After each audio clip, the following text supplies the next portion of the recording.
오늘 이 아침에는 우리가 이 모세의 죽음을 묵상하면서 모세의 일생을 한번 감동되는 대로 아주 중요한 포인트만 한번 묵상해 봤으면 좋겠습니다. 여러분, 모세도 한 인생이고요, 우리도 한 인생 아니겠습니까? 어떻게 보면 모세는 그 애굽 땅에서 태어나서 그 약속의 땅을 눈앞에 두고 그 땅에 들어가지 못하고 그도 이방 땅에서 그의 생애를 마감했어요. 어쩌면 여기 계신 분들도 우리가 어떻게 보면 평생 고국을 그리워하다가 이 이방 땅에서 생을 마감할 수도 있겠죠. 뭐 어디서 죽고 어디서 생을 마감하느냐가 중요하겠습니까? 여러분, 모세의 그 인생과 삶을 묵상하면 모세가 모세일 수 있었던 그 은혜, 그 이유가 무엇일까? 여러분, 모든 하나님의 사람의 인생과 삶이 다 그러하겠지만 진짜 하나님의 은혜의 인생이 아니겠습니까? 하나님의 은혜. 모세가 태어나는 순간부터 이미 하나님의 은혜가 임했고요, 그의 어린 시절, 그의 청년의 시절, 그의 노년의 시절. 여러분, 120살이라고 하는 인생의 숫자가 중요한 게 아니라 진짜 모세는 그 120년을 꽉 채워서 진짜 하나님의 계획과 섭리 가운데서 이렇게 아름답게, 이렇게 위대하게 쓰임받을 수가 있는가? 오늘 이 새벽에는 우리가 이 모세라고 하는 인물을 묵상하면서 하나님 앞에 기도했으면 좋겠습니다. 여러분, 모세의 인물, 모세의 인생하면 빼놓을 수 없는, 모세가 모세 될 수밖에 없었던 그 위대한 하나님의 은혜의 손길은 어디서부터 시작됐을 것 같아요? 이미 그의 아버지와 어머니 아므람과 요게벳의 아주 특별한 믿음과 기도와 헌신이 없었다면 어쩌면 모세는 태어나자마자 어디로 버려질 인생이었어요? 그가 태어날 당시 혹독하고 무수한 형벌의 법이 이미 애굽에 세워졌었어요. 남자 아니는 태어나면 그 부모가 자기 손으로 어디에? 나일강 하숫가에 버려져야 됩니다. 실제로 얼마나 많은 아이들이 그 시대에, 여러분, 안 버려졌겠어요? 수도 없이 버려지는 그 시대에, 그 끔찍하고 무서운 시대에 모세가 태어난 겁니다. 그런데 아므람과 요게벳이 이 아이를 보고, 성경에 보면 이 아이가 너무나 잘생기고 예뻤어요. 죽이지 못하고 일단 이 아이를 숨겼습니다. 성경에 보니까 무려 며칠 동안? 석 달 동안 100일이 다 되도록 이 부모가 이 아이를 숨겼어요. 여러분, 이것도요, 하나님을 향한 믿음의 생각과 결단이 없으면 할 수가 없는 겁니다. 이거 본인뿐만 아니라 이미 두 남매가 이미 태어났잖아요. 그렇죠? 미디암과 아론이 이미 태어났어요. 그러면 이 부부뿐만 아니라 또 다른 아이까지도 다 죽을 수 있는, 진짜 목숨을 걸지 않으면 할 수 없는 일이에요. 목숨 걸고 이 아이를 지킨 겁니다. 그리고 3개월이 되어서 그 아이의 울음소리가 커졌을 때, 이제 더 이상 감당할 수 없을 때, 여러분, 그냥 포기할 수도 있잖아요. 그런데 어떻게 했어요? 갈대로 조그만 배를 만든 거예요. 아기가 누울 만한 배를. 안팎을 역청으로 바르고 그 갈대 상자에 이 아이를 담아서 어디에? 그 나일 강가에 띄웠어요. 이것도요, 자신이 더 이상 할 수 없을 때 한번 땄습니다. 최선을 다하여 하나님을 의지해 최선을 다하는 것이다. 더 이상 어떻게 할 수 없을 때는 뭐예요? 하나님을 의지해서. 여러분, 그 아기 하나를 실은 그 갈대상자 배가 이 아이의 생명을 지켜줄 수 있겠어요? 기대할 수가 없죠. 뭐 나일강이 여기 조그만 또랑도 아니고 바다 같은 강인데, 근데 더 이상 할 수 없을 때는 뭐예요? 하나님을 의지해서 끝까지 최선을 다해 보는 거예요. 할렐루야. 여러분, 우리도 마찬가지예요. 우리가 더 이상 할 수 없다고 생각할 때는 그냥 포기할 수도 있겠죠. 그러나 그냥 포기한 게 아니라 그 순간에서도 뭐예요? 하나님을 의지해서 내가 할 수 있는 바 끝까지 다 해보고, 그 다음은 누구한테? 하나님께 맡기는 거예요. 여러분, 여기까지도 이 아므람과 요게벳의 놀라운 믿음과 헌신이 있었다. 그런데 그 아이를 요단강에 띄었어요. 그런데 이 요단강에 띄어진 이 갈대상자가 흘러 어디까지? 바로의 공주가 목욕하는 것까지. 여러분, 이스라엘 백성들이 아이를 버리는 곳과 그때 당시 애굽의 공주가 목욕하는 곳과는 여러분 가까울까요, 멀까요? 보안상이라든지 이게 신변에 여러 가지 영향을 줄 수가 있잖아요, 그죠? 아마 몰라도 상당히 떨어져 있을 거라 저는 생각합니다. 그 바로의 공주가 목욕하는 곳이라면 웬만한 이스라엘 백성들은 가까이 갈 수도 없을 거란 말이에요. 그런데 거기까지 그 갈대 상자가 저절로 흘러 그것도 그 나일강의 수많은 강변 가운데서 뭐예요?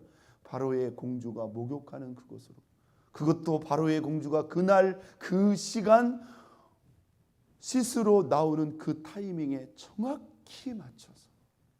여러분, 누가 하시는 일이에요? 하나님이 하시는 일. 여러분, 제 말을 잘 들으세요. 우리가 우리 자녀들을 신앙으로 세운다는 거 쉬운 일 아닙니다. 그러나 우리가 할 바는 뭐죠? 끝까지 기도하면서 내가 할 수 있는 바를 최선을 다해서 하면 그 다음은 누가 하신다? 하나님이 하신다. 여러분, 그 아이를 나일 강변에 띄우면서 여러분, 아므람과 요게벳이 얼마나 울었겠습니까? 그 아이를 띄워놓고 와서 얼마나 통곡했겠습니까? 이 아이가 모세가 되기를 꿈이나 상상이나 꾸었겠어요? 그냥 살기만 해달라고 얼마나 애통해하면서 기도했겠느냐 이 말. 그 아이가 살기만 해도 얼마나 큰 기적이냐 이 말이에요. 그렇지 않습니까? 그런데 그 아이가 바로의 공주가 되고 이스라엘 민족을 구원하는 그 위대한 영도자가 되리라는 것을 어떻게 꿈이나 꿀 수 있겠냐 이 말이죠. 근데 이게 하나님의 역사예요. 여러분, 우리가 믿음으로 결단하고 하나님을 의지해서 최선을 다하면 하나님이 이렇게 크고 위대한 일을 이룬다는 거예요. 오늘 우리의 섬김과 헌신도 마찬가지입니다. 내가 하나님의 뜻을 받들어 하나님을 의지해서 끝까지 최선 다하면 그 다음은 하나님이 하시는 거예요. 이 모세의 인생 속에 그의 부모님을 빼고 말할 수가 없어요. 여러분, 모세의 인생하면 또 뭐가 떠오릅니까? 그가 40의 나이에요. 자기 민족을 생각했다는 기록이 히브리서 기자에 나옵니다. 그는 바로의 공주로서 그 애굽에서 그 향락을 누리고보다 애굽의 그 호화스러운 삶과 보아보다 자기 백성과 함께 못 받기를 고난 받기를 원했어요. 그가 그것을 그렇게 생각했고 그렇게 선택했다는 거예요. 여러분, 위대한 결정 아닙니까? 거기 보면 그의 누이 미리암이 누구를 데려와요? 친모를 데려다가 젖을 먹이게 합니다. 그 젖을 먹이면서 어머니 품속에서 젖만 먹인 게 아니에요. 너는 히브리인이다. 너를 그 강에서 구원하신 분은 하나님이다. 우리 민족의 조상의 하나님을 잊지 말라고. 여러분, 누가 이 모세에게 그 하나님을 심어놨겠느냐 이 말이에요. 모세가 그 젊은 나이에 그 애굽의 호화와 그 평안한 삶을 내려놓고 그가 자기 백성을 위해서 구원할 그런 뜻과 계획을 하나님이 봤어요, 안 봤어요? 봤단 말이에요. 그런데 자기의 생각은 수포로 돌아가 버립니다. 실패로 돌아갈 뿐만 아니라 그는 하루아침에 뭐예요? 살인자가 되어서 어디로? 미디안 광야로 도망치게 됩니다. 그는 애굽 궁궐에서도 그 40년 동안 여러분, 하나님이 그냥 보냈을까요? 아닙니다. 거기서 애굽의 모든 지식, 애굽의 모든 학문, 그가 국가의 지도자로서 이미 하나님이 거기서 뭐 하셨어요? 준비하셨어요. 그러면 미디안 40년은 어떤 기간이었을까요? 얼마나 그의 마음속에 낙심이 되었을까요? 좌절이 되었을까요? 이제 그는 돌아갈 수도 어떻게 할 수도 없는. 그런데 그 40년 동안 잘 보세요. 하나님이 그를 연단하십니다. 여러분, 그게 아무것도 아닌 것 같지만요, 그 40년 동안 그가 양을 데리고 그 인근을 쫙 돌아다니는데요, 이게 출애굽의 여정과 중복되는 곳이 곳곳에 있다 이 말이에요. 그가 그 양을 치고 쭉 돌아다니다가 어디서?